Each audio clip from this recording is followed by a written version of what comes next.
I am Don Cavallini. I'm one of the founding members of both the Environmental Justice Network and the Coalition Against Racism in Pitt County. Our organization was one of the very early members of the network, and we're really glad to have you here this morning. I'd like to encourage you, first and foremost, to participate in this session with a collaborative spirit. And that means that our intent is that no one will be talking to you, but with you, all right? We know there are people in this room with a whole wealth of experience and knowledge. So whoever you are, wherever your age, you can and hopefully you will share what you know. All right? So it's not about experts, not this morning, not now. We've just experienced a plenary guided by those who are forging new paths and helping us understand things we may never have thought we needed to understand. I'm speaking for myself now. By struggling for principled unity, they are urging us to build a fighting justice movement. In addition to collaboration, there are a couple of guides or guidelines we encourage you to use when thinking about how to get the most out of this session. And the first is, we're here to make a difference.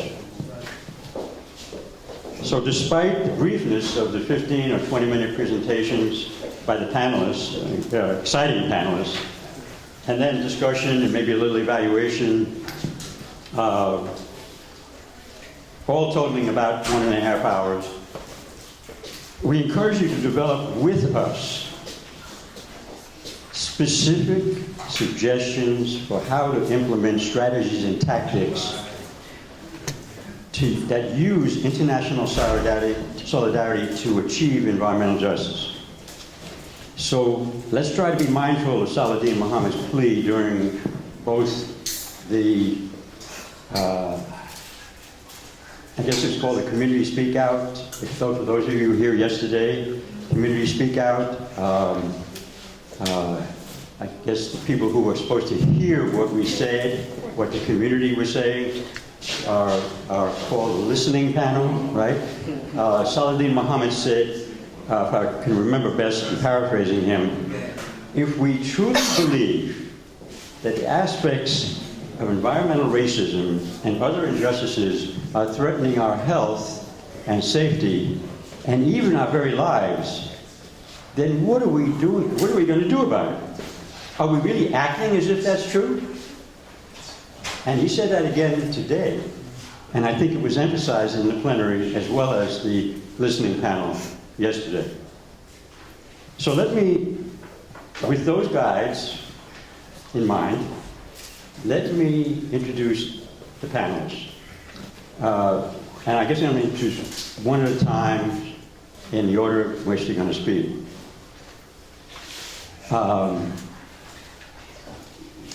Larcene Taylor. How do I begin to talk about my friend Larcene? I'll read it from her bio. It's here. You can read it very simply. I mean, I love the sister. What can I tell you? We helped. One of the other things I helped found was the North Carolina Public Service Workers Union. I'm one of the original members. Long before it was called a union, it was a network. It was an organization, North Carolina Public Service Workers Organization. And Larcene works for the state of North Carolina, where she's a healthcare technician at Cherry Hospital in Goldsboro, 23 years, and she's looking forward to retirement next year. She has been she's still serving as a chapter secretary-treasurer of the Department of Health and Human Services chapter.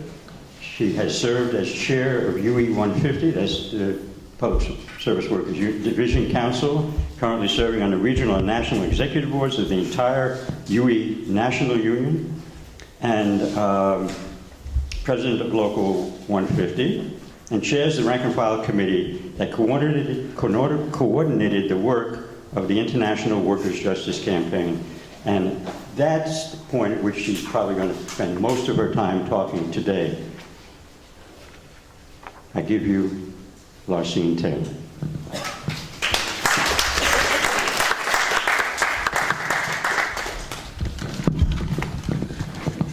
Thank you, brother. As Don said, we go way back. Every time I think of Don, though, I think of Brother Bill Worthington. When I met them two, I called them Salt and Pepper. They remind me of that movie for Fledge. They were always together, working, for justice and stuff. But anyway, I'm glad to be here, and I want to talk about it. Okay. Okay.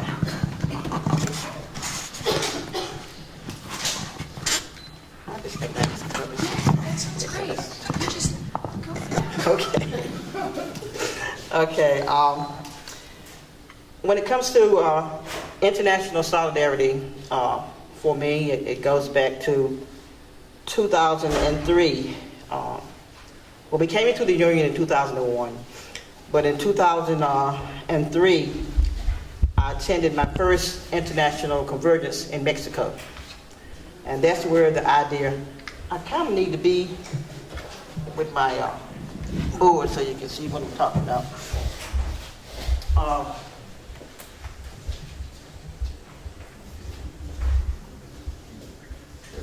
Here. The idea of the International Justice Campaign came out of the need for public service workers in North Carolina to have collective bargaining rights. I don't know if you know it or not, but in the state of North Carolina, public workers do not have the right to do collective bargaining. It's General Statute 9598.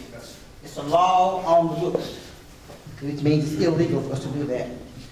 So the desire was to create a campaign where we could justify this law, make it right so we would have the right to vote. As soon as we formed the IWJC campaign, we had a lot of objectives that we wanted to reach. And the main thing was that we wanted to get this law changed so we could have better lives for ourselves. So, hold on.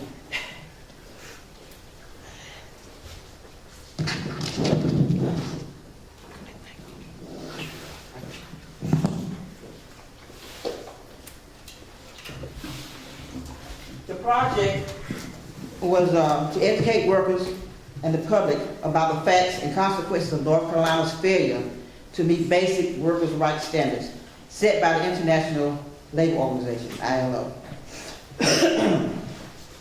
Because we had committees that were formed, and the committees are the core rights of employees to educate, like I said, organize public hearings and target communities starting in Goldsboro, Durham, and Chapel Hill. We had hearings and workers' rights boards made up of political figures, labor, faith-based, civil rights leaders, and what we did was we wanted to hear the testimony of the workers so that we could present our case. Okay, then we had an investigation where we invited a panel of journalists to visit North Carolina and to have a first-hand look at what we were going through. The panel was to evaluate, from the Workers' Rights Board and draw its own conclusion. In other words, we have been having hearings around the state. We had one great big hearing in Raleigh. And this hearing that we had invited journalists from Switzerland, Mexico, Germany, and Japan. They all came. After the hearings, they filed their complaint. But to get through all that, there was a process. We, as members of the union, we had to educate our workers. We had to get them to testify, on the conditions that they worked upon. That was a lot of work to get workers. Because there's a fear mentality among the workers that you can't do certain things if you're going to get in trouble. So we had to go through all this to get the workers to testify. And we had to get people, legislators, the public to come and hear the testimony. Okay? And once we did that, Then we had to bring the jurors from the other countries over to hear these testimonies. That was indeed a good process. In this picture right here, this was the second or the third, what we call public service convergence, where it was Japan, United States, Mexico, and Canada. We met 4 different times. And each time it was bringing the workers together, showing what was common between those. And all this to try to get our facts together so that we can present it to the ILO and they can make the conclusion, to get us what we need. During that time, we had a strike in Raleigh. I don't know if y'all remember that, when the sanitation workers went on strike. It was very good for us. And in the process of all this, the different convergences and stuff, I happened to be in Japan when my brother spoke about the naval base. It hit me real hard because when I was over there, the same thing about the U.S. naval base in Japan. They're very arrogant, raping women, all that kind of stuff. It just hit home, why the military like it is. It goes in the country and just takes over and has no care for the people. This is something that they deal with. And this is when I was in Japan. Okay? I learned how to use chopsticks. I didn't know what I was doing. So. Now, right here, this is once the lawyers had come over. And the thing about that was that we went to a lot of plants. We went to what was Bosch in Greenville at the time. And Zenron, our Japanese sister and brother, we have a sister shop in Zenron, that was Bosch. They toured the plant here in North Carolina. Don was part of that, and all of that. And they got to talk to the workers and see stuff. And then the point about solidarity is that by them having a plant in Japan, that was sister to the plant here in North Carolina, that created the international solidarity right there. Now this picture here is where they had already ruled that they were in violation of our rights. And so we made that announcement. This was our organization of Bob Kingsley, and Gonzo House, James, from IFS, Asaki Kenta, Reverend Barbara, I don't know who you guys are there. But anyway, we made the announcement.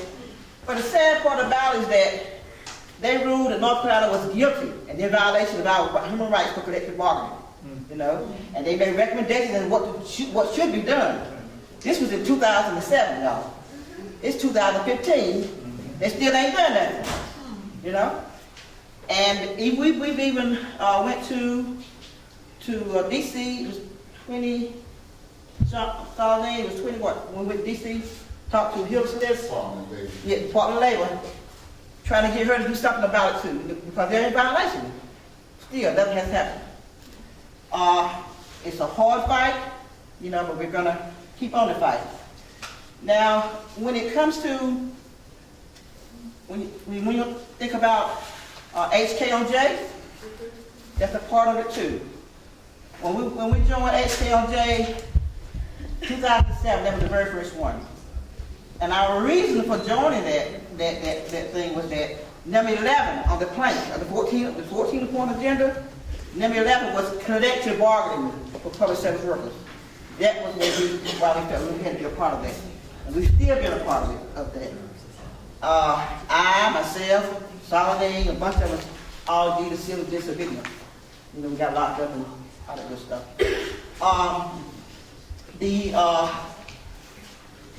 Here was one of our conventions, like I said, building international solidarity. This young man right here, Benedetto from New Mexico, he was the first of the 4 countries person that I met. He's been solid, and all through these years, he's just been a solid brother. Now, once we filed a complaint in North Carolina, Mexico and Canada come after us and filed another complaint saying that they were in violation, they should help us, but still, nothing has happened. But this just shows that the solidarity of other countries together. Here we did we did sort of like a triangle type thing where everybody was talking about collective bargaining at the same time. We had it it was done on December 10th with the International Workers' Day. We had it in North Carolina, we had it in Virginia, and we had it in West Virginia. Those are the three states in our sub-region of our national, and North Carolina and Virginia, collective bargaining is a no-no, okay? But at least they can possibly get it in West Virginia. But see, we got a law on the books in North Carolina that say you can't do it. And now the government wants to enshrine it into the Constitution, which makes it even a harder fight to do. So we're still struggling trying to change that. And in the process of all that, we came up with the Workers' Bill of Rights, you know, for workers trying to get things through. Let me see. This is from when we picketed, not really picketed, but we had the momentum going. You may remember when they did close Dick's Hospital, which is I'm a part of the DHS division of U150. That's all like the psych hospitals and mental retardation centers. So we weren't able to stop the closing, but we did delay the process. They have to get some of the workers, you know, in other positions and stuff like that. It's still a continuing struggle because even now, you got workers that work at Butler or Central Regional that have to, they were like way from where they started there. They got it's extra gas and all that kind of stuff to get to the job and all that.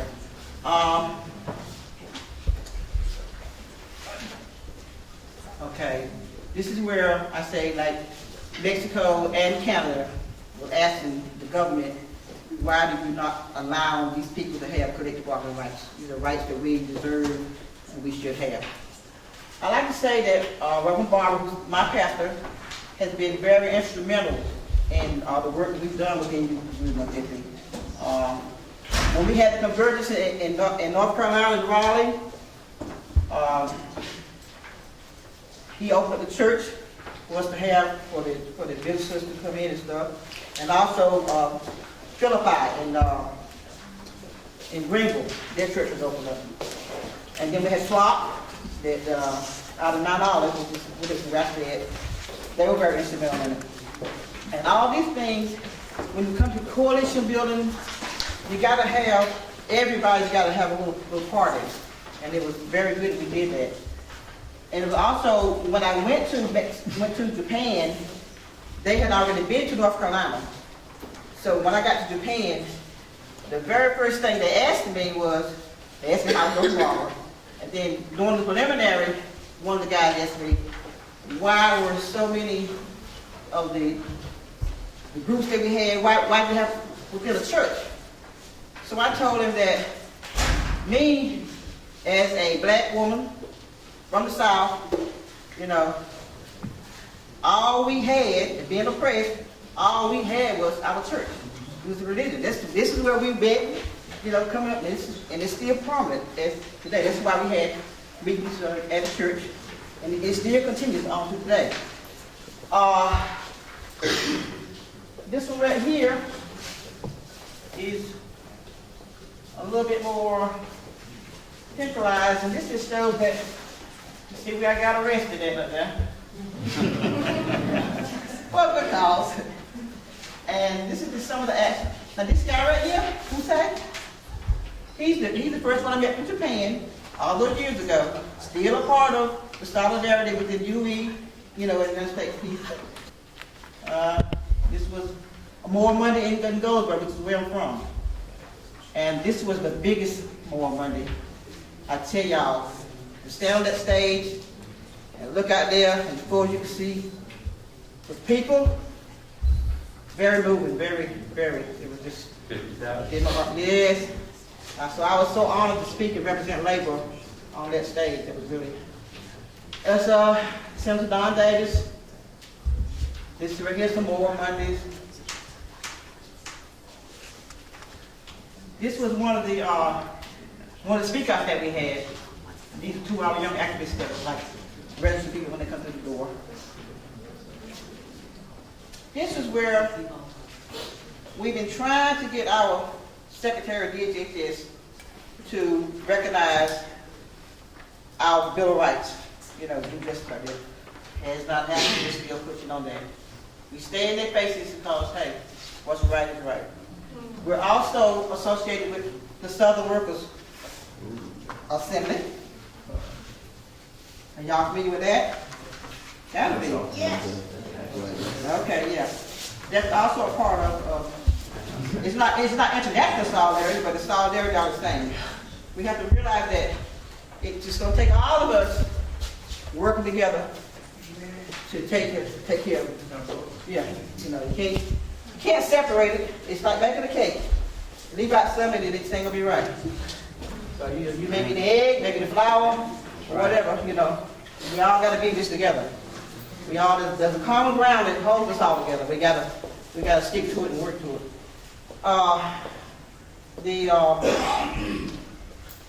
The fact that I'm lifted by the youth of today that have come aboard and just kind of like taking hold. We need that. We got to have that in order to survive.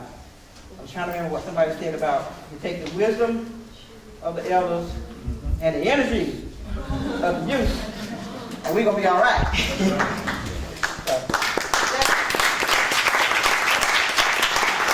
Thank you.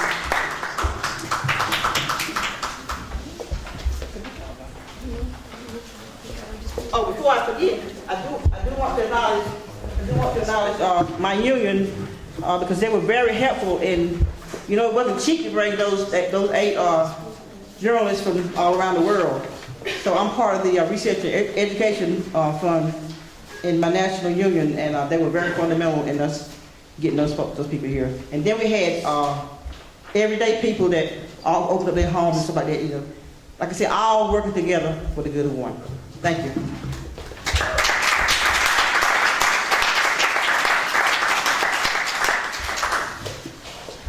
Danielle is going to be handing out a third handout. It's not meant to distract you. It's meant to supplement what Ms. Taylor has said, because the first 2 are newsletters by the Public Service Workers Union to their membership and anybody else who might be interested. And we had a broad section of allies that come out of some of the student movements and community-based organizations.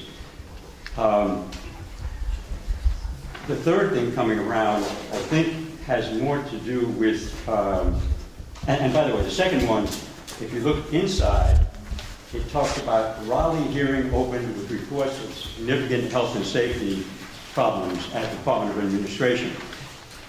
What Laucine described was that the membership, rank and file, were engaged, deeply engaged in developing the evidence by giving testimony at regional hearings all across the state. And these newsletters indicate Raleigh. I think the first one talked about Rocky Mount Wilson. And these are the union's voice when it came to building the campaign to get collective bargaining in North Carolina for public workers. After all, it's a human right to be able to sit down with your employer and just negotiate the terms of your employment. The hours, the wages, safety and health, the working conditions, vacations, any benefits. Only 2 states in the entire United States deny that by law. Virginia and North Carolina. Aren't we lucky? In Texas.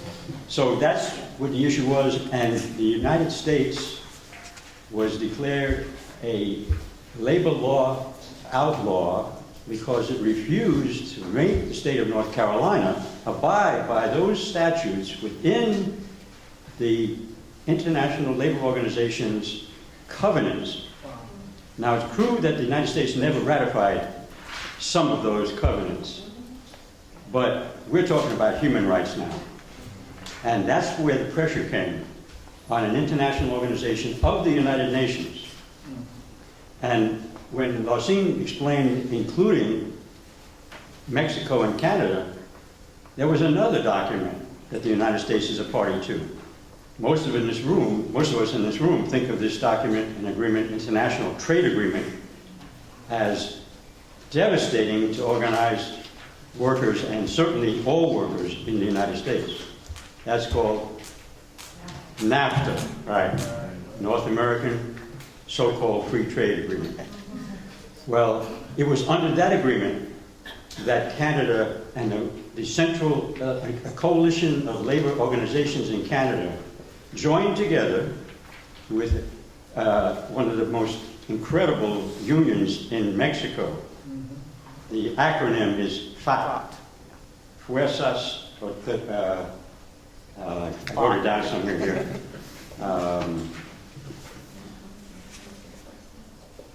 It translates into Authentic Labor Front, Frente Auténtico del Trabajo.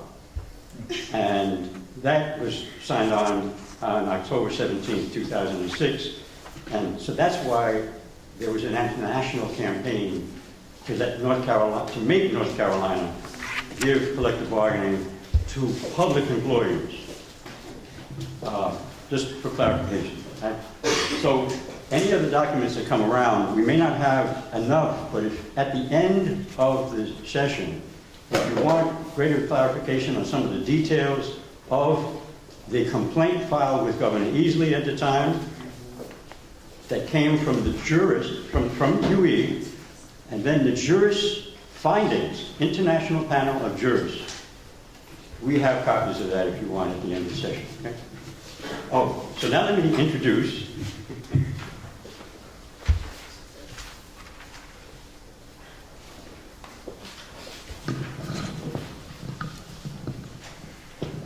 our next panelist. And if you were here early for the plenary session,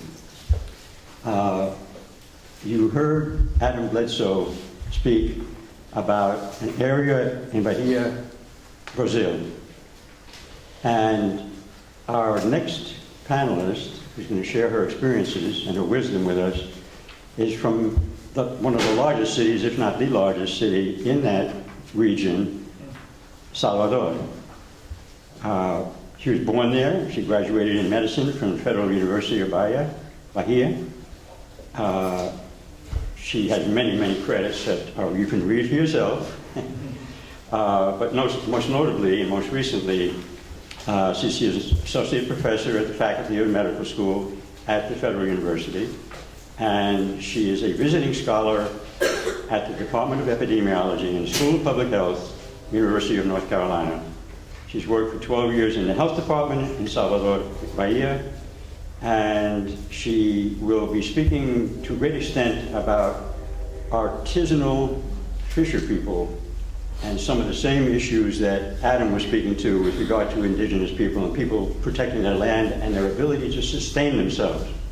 So I give you Rita de Casia Franco Rego.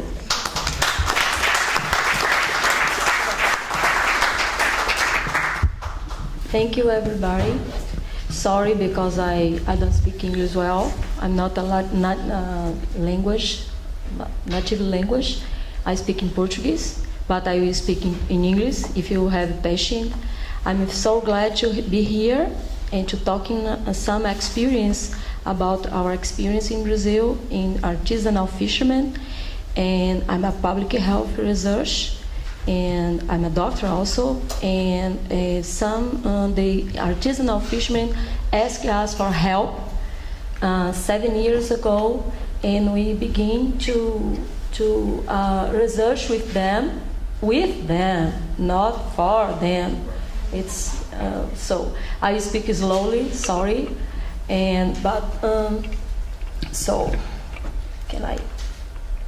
So my presentation will be I will speak a little about what is artisanal fishermen, in special the women shellfish getters, because most of them are women. 9% of them are women.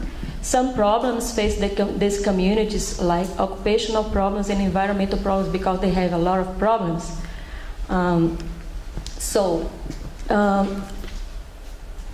Artisanal fishermen is is one who performs a collection and process activities of fish and shellfish, often works individually or in family. He works his work tools, use law, technical division of labor, usually individual or in family, and they are self-employed, the most of them.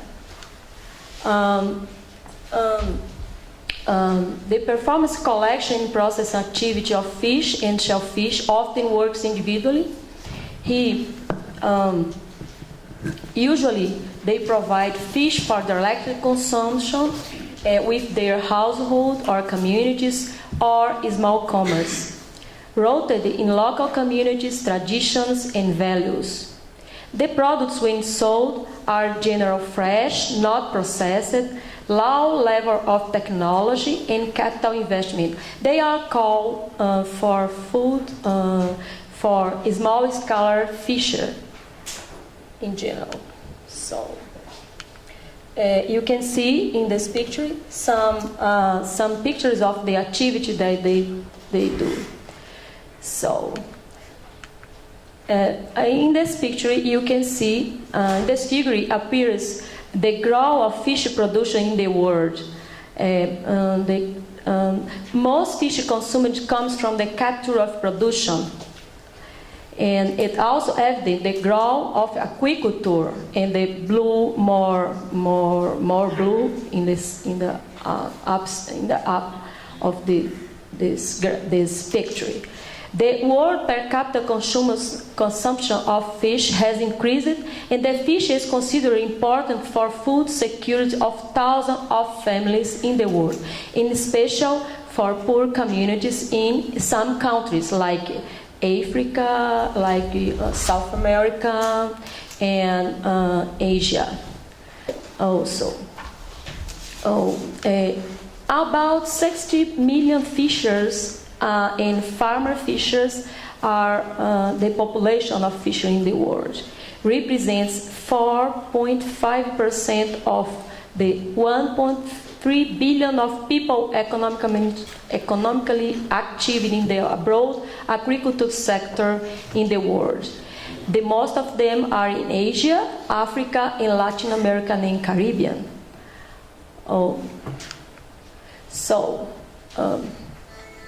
The artisanal fisher are called small-scale fisher and has contributed greatly to the poverty reduction, environmental sustainability, and food security of thousands of families around the world, especially in developing countries. So you can see some pictures. They are fishing in the place where they live. This place, coincident, is Mare Island, the place that he is working together. We are working together here with North Carolina aspects. Small-scale fishery employ more than 90% of the world capture of fisher and fishers and workers. About half of them are women. And small-scale fisher contribute with about half of global fish catch and about 2/3 of catch destined to direct human consumption. So, in this section, you can see how this Brazil is one of the longest continuous coastline in the world. So, in this coast, 1 in each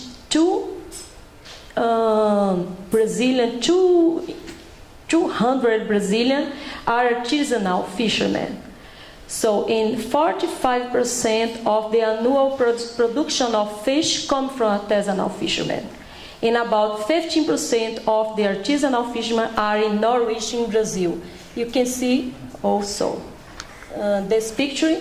Brazil is region, the more region Brazil. You can see orange region is the northeastern region is the region that produces 50% of the fish in Brazil, and Bahia is the state that about 15% of the the fishermen that live in Brazil, live in Bahia. So you can see in this picture how long is our coast in Brazil. And it's supposed, as in this picture you can see how beautiful is our beaches. So you can see, so it's so good to become a fisherman, no? Because you can see the ocean, you can stay together with the ocean every time. So everybody wants to stay there, no? So, but is sometimes the job is very hard, and they have a lot of disease, and they have a lot of problems. So it's because of them we are trying to help them to identify some, because they are invisible. Although they are they are too much people are fishermen, they are not visible. And shellfish gather mostly women who make the extraction of shellfish and all the work process that result in sale of the products. The activity is carried out all predominantly in sun exposure, in place where there intense reflection UV rays, such as sand and sweater. And we all know the women have the job in the world. It's the same. They take care of the children, the household work, and community service. So this is no different. Women are in artisanal fishermen. In addition to participate equally the fishing workforce, they to engage of the other activities to take care of their family and communities. So to help them, we organize our project in 3 aspects: health, environment, and sustainability.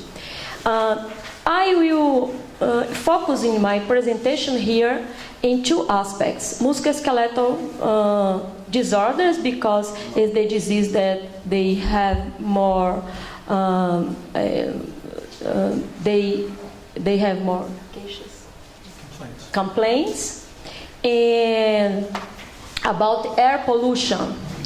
So they in this picture you can see it's not difficult to understand why musculoskeletal disorder is the most frequent pathology among the shellfish gatherers. They work 12 hours every day, and in this figure you can see the stage of the work of artisanal fishery: gathering, washing, transport, cooking, and processing.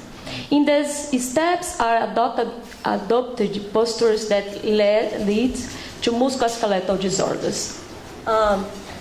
This picture you can see how they work every day. Almost sometimes they don't work on Sundays. And so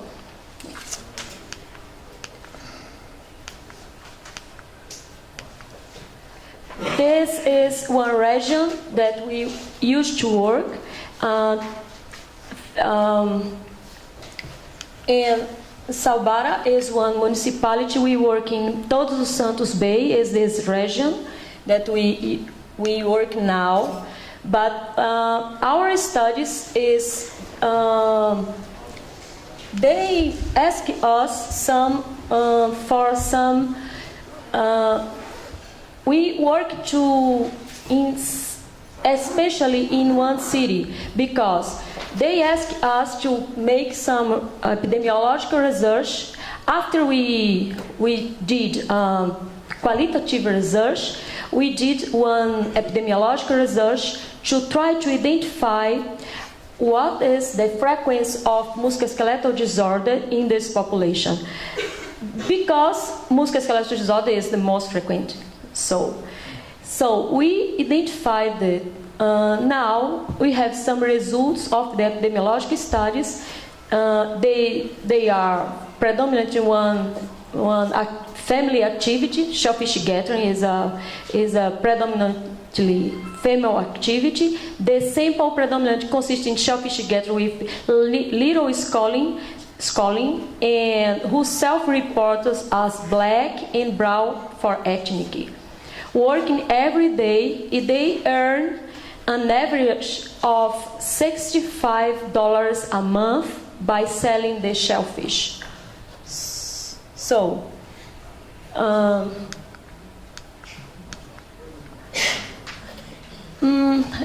in our work, we study the prevalence of musculoskeletal disorders. We prepare the occupational health service to understand their problems and to help them better. We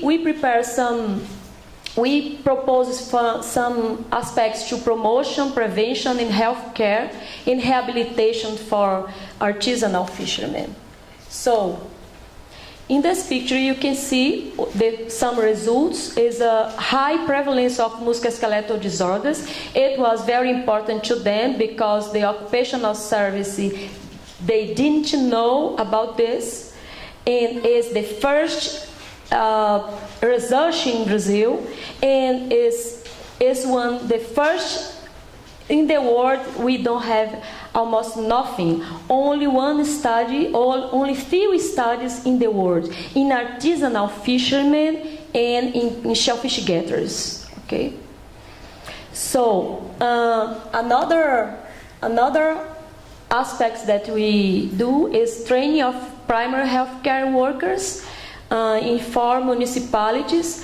We make a diagnosis in our service, occupational disease clinic in UFBA, and we prepare everything with the member of the fishermen movement during their activities. We prepare everything with the movement, okay? And they participate actively in this training. You can see, for example, the workers, the shellfish workers, shellfish gathering, working with professional and doing the same. Because it's difficult to say, oh, how hard is the work. If you go with them to the ocean, you can see how hard it is. So we know. So it's important to do together, to understand. And the training book was doing with them also. And we did also the ecological and ergonomic kitchen together with them, because it's a way to reduce some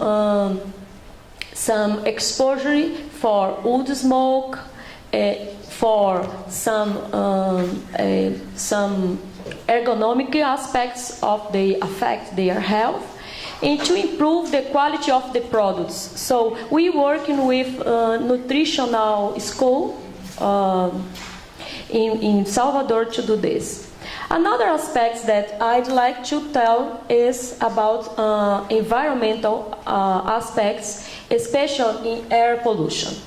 So I'm focusing in air pollution and the population that comes in contact with the polluted atmosphere polluted. They have some problem. In Mare Island, you can see the people in this picture, the people in front of the industries. Of course, these people working in this place, they live in this place before the industries. But the industry come later, and they cause a lot of problems to them. So Mare Island is considered a Quilombola community. Adam told about Quilombolas community. Is Quilombo were known as a place where runaway slaves organized and created a refuge for other runaways. In the present day, many Quilombos still exist as rural black communities who are largely descendants of the enslaved Africans, living on subsistence crops and where cultural events have a strong link to the past. In Mare, in this island, in this picture you can see the notorious economic advance of the region, because many industries, oil produced, chemical, are in this region. But this economic advancement of the region brought a lot of problems relating this figure. Since the installation of the first industry activity in the island in 1995, the population has faced environmental and health problems that need the attention of the government. The Porto de Aratu, localized in the east coast of Maré Island and 15 kilometers of Salvador, circulates 60% of the cargo handled between managing ports in Salvador. So in these ports presents greenhouse gas emission source, moored ships, trucks and vehicles used for cargo handling operations. So in December 2013, an accident occurred in Porto de Aratu with the explosion of the ship Golden Miller, bringing an indignant note of Mare Island population to draw attention of the authorities to tragedy announced. That was explosion of the ship and the devastating consequence of the pollution caused by release of toxic gases and water contamination. Also, many residents of the island complain about malodors from the port, including odor of ammonia and sulfur compounds. To better study these problems, we seek the partner with UNC in Chapel Hill. I come here in January and ask Steve Wing to help me. And Courtney Woods also. So they are helping me, that's why I'm here. Courtney went to Brazil, to Bahia, and now she is here, but she was there and I was here, I'm here. Presenting the problem, looking for ways to support this community. So this Congress is very important to me because I'm learning a lot how to do. So I'm finished, and I don't know. We don't know exactly what can I do, but I have some ideas. Because I had a student in law, and she,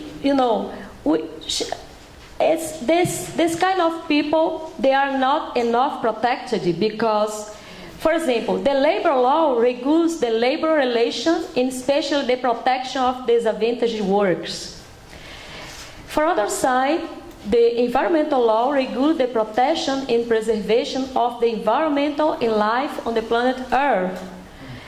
So we are studying what kind of law can protect these workers. So we studied environmental labor law, provide the best protection of the health working environment and the health of employees who live and work in this environment. We conclude this is better, but we don't have environmental labor law. So. And we need to improve these aspects in our constitution and in our country. I don't know here, but Steve told me that it's almost the same because they work in the environment and they depend on the environment, and they don't have protection enough. So the fundamental legal and principles of environmental law are applied to any work environmental and any workers, but the environmental law is not implemented in Brazil. So, And for finally my presentation, I'd like to bring some aspects that the movement of artisanal fishers are doing now to protect themselves. And we are helping them to do this.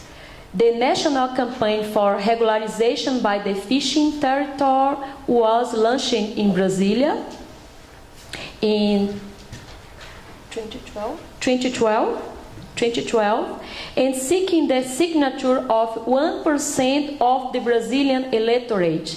Or imagine, the artisanal fisherman is 0.5% of the population. They need 1% to do a law for them.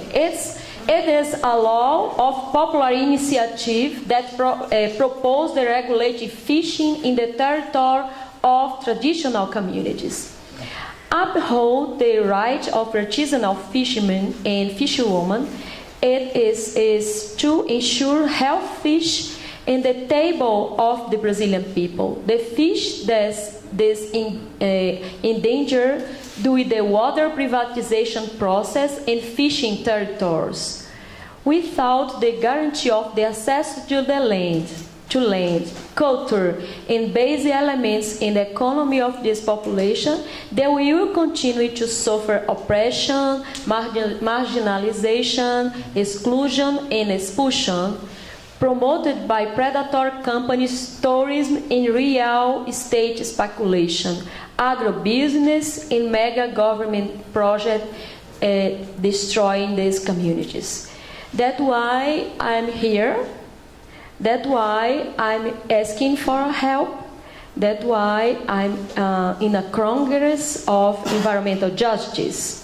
So I'd like to finish. Thanks to my group and all of people that are working in Brazil now for this campaign.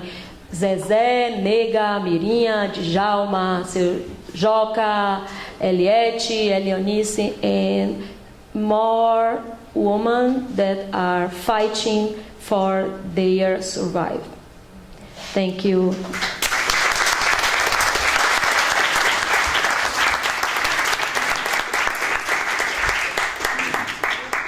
Thank you, Rita. Questions, please. Yes, by all means, we have about 25 minutes, I think, for questions and comments.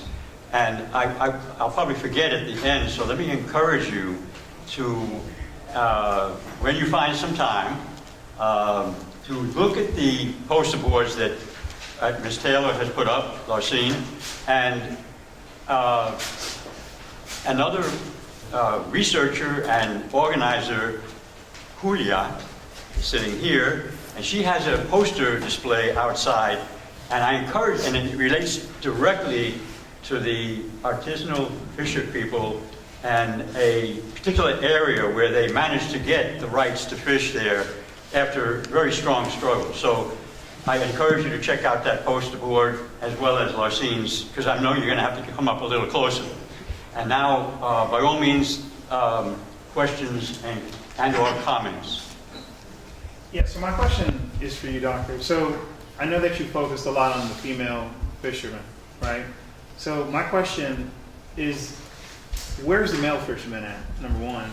And number two, are these organizations specifically exploiting just the female? Do you see a difference in the gender discrimination, or do they discriminate equally?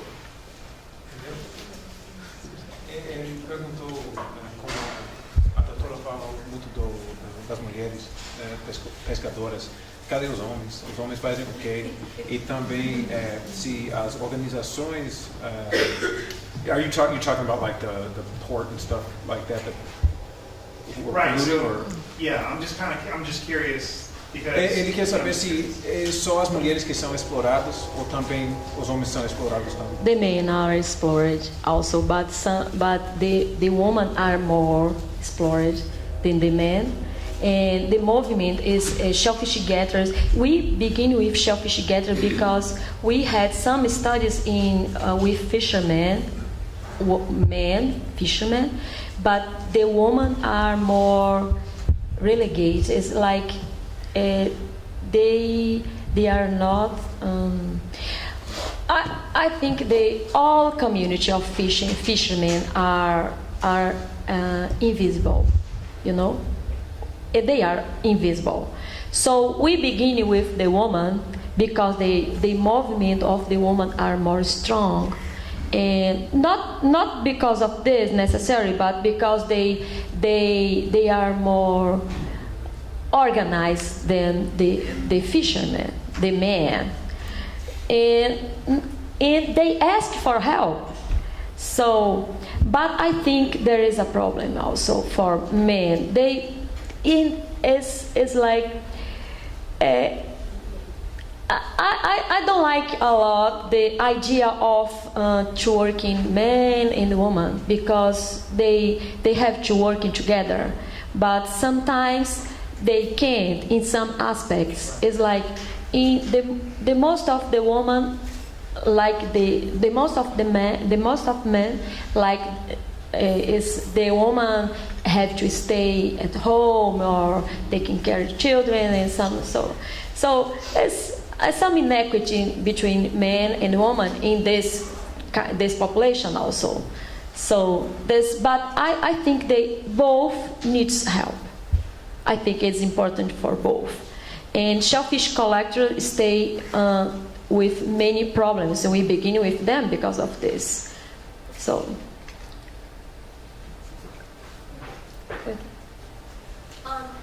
Continuing with the discussion of the shellfish gatherers and the fishers, when part of it is that they collect for their own family consumption, but can you talk a little bit about the interface with the tourist industry and how, are they selling to these small restaurants that then serve to tourists, and how that plays with how the government has this interest in selling tourism, but then we don't see as tourists this layer of who actually is producing or bringing the fish and shellfish to the table.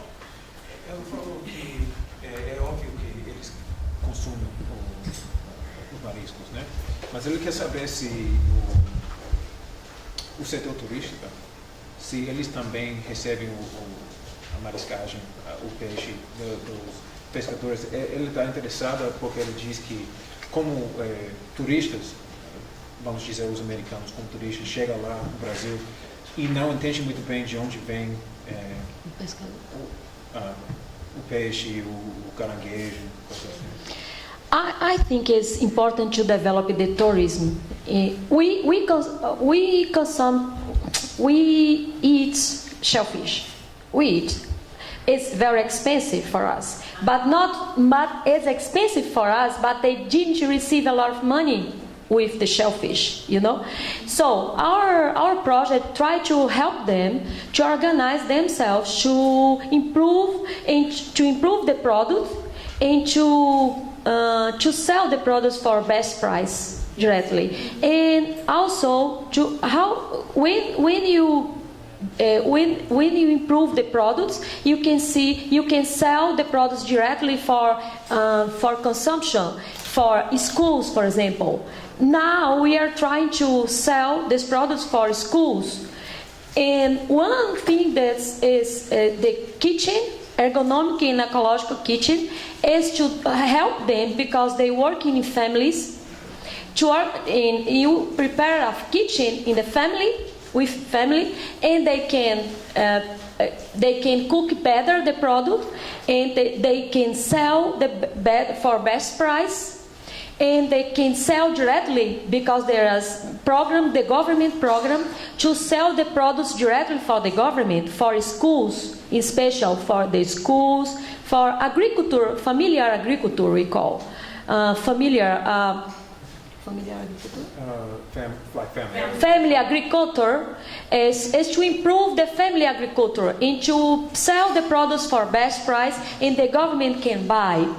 I think it's important to be thinking in the tourism as a solution, as part of the solution. But they fight with the tourism because some of these places, beautiful places, are sold by the tourism industry as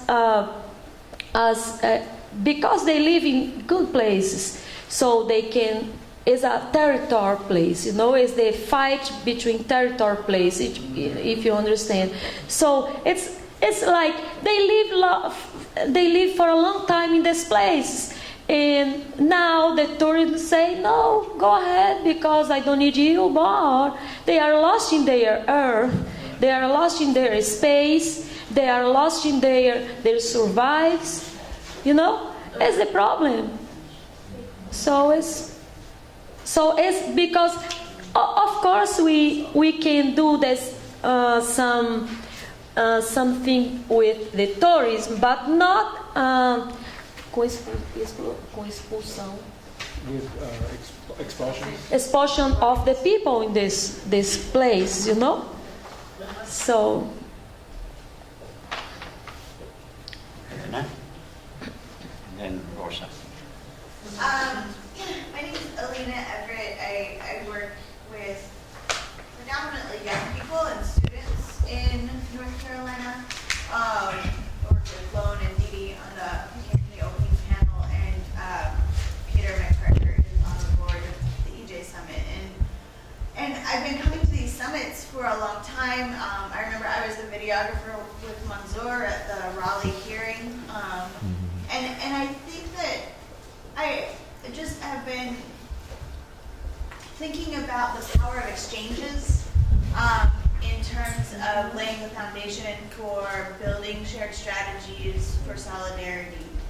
And I guess just as we're talking about tactics, as we're talking about strategies, as we're talking about building coalitions and the intersections between labor and international solidarity, you know, I come out of working with young people who are active in the Black Lives Matter work, who are mostly concentrated in cities where they don't necessarily think about environmental justice issues in the same way. So, you know, the challenge this morning was broadening that language, but just want to sort of like think through more of the role that exchanges can play in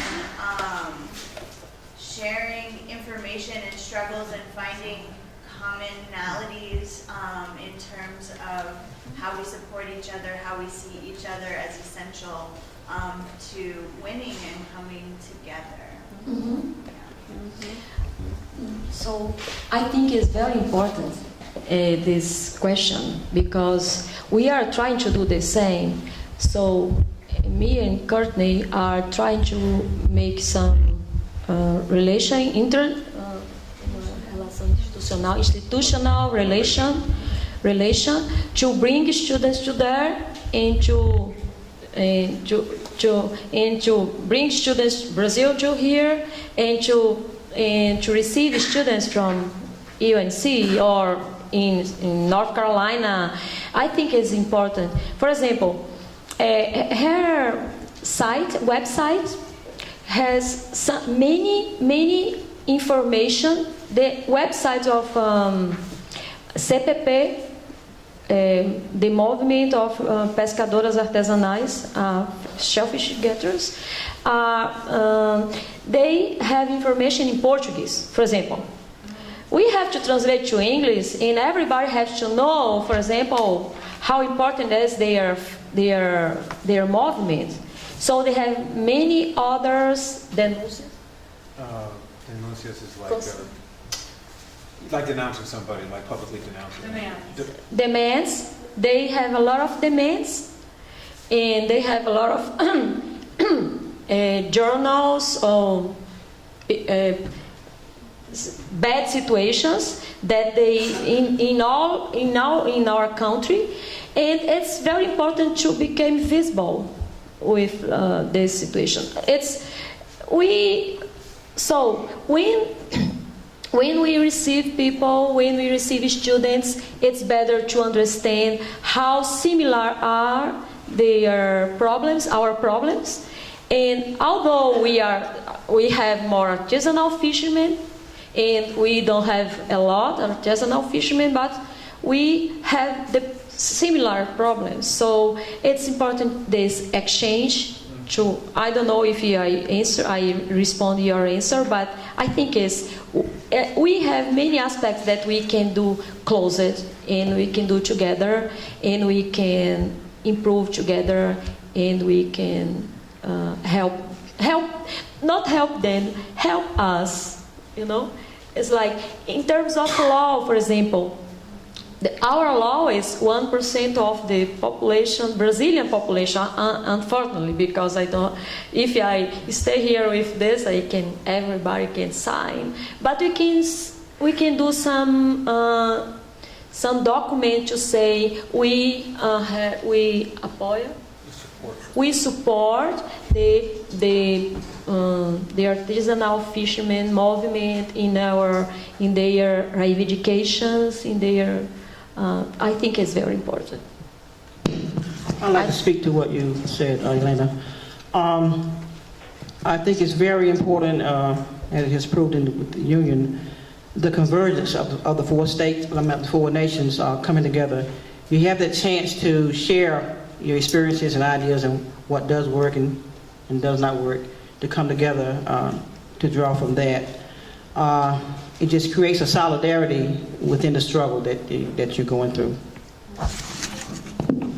Rosa was next. My name is Rosa Saavedra, and I have a question. I speak Spanish, I don't speak Portuguese, but it's easier to yes. I'll say it first in Spanish and then in English. Mientras que tú piensas lo que estoy preguntando, ahí lo digo en inglés. Entonces, mi pregunta es, las mujeres y los hombres también que trabajan en la pesca, eso es lo que está hablando de hacer productos mejorados o de valor añadido. Okay. Entonces, si eso es un asunto que el gobierno, por ejemplo, aquí en Estados Unidos tenemos el USDA, que se llama, y ellos tienen programas que ayudan, y esos programas incluyen becas. La ayuda es para aumentar el ingreso o el revenue, ¿verdad? Lo que se gana en esa industria. Y mi pregunta es si hay algo similar que el gobierno de Brasil tiene, porque yo desconozco. So, my question... Cuando traduzca en inglés, si háganos el favor de levántese para ellos pueden oír. I'm following his directions. So the question was that I was wondering, she mentioned about improving the product, and I wasn't sure if that meant doing value added through use of the kitchens and stuff. So I know that here we have the USDA, and there are some value added producer grants and cooperatives that work on that. I don't know about Brazil, so I'm asking if under the Brazilian government, is there agricultural support within the government that would promote producers that they could access? Okay. The Brazilian government, only 3 years ago, we implanted the Minister of Fish. The Minister of, only 3 years ago. Yes. They were invisible for the government, you know. It's like, I give you some boats, okay. So I'm not sure. I don't have time to talk about all of politics to support politics. My project, I did hambúrguer of mariscos, of shellfish, you know, and we did banana cans for them, with them, and we improved with the School of Nutrition. We did this as a product. But one problem is that some water are contaminated. some sea, and sometimes I can sell the products. So if the product is contaminated, it's not. So the pollution is a problem in some parts, you know. But there is a lot of support now to help them to industrialize. But industrialize can see like a way to, you know, for agriculture is one solution for some countries. But in my country, I don't know, because many of these are artisanal.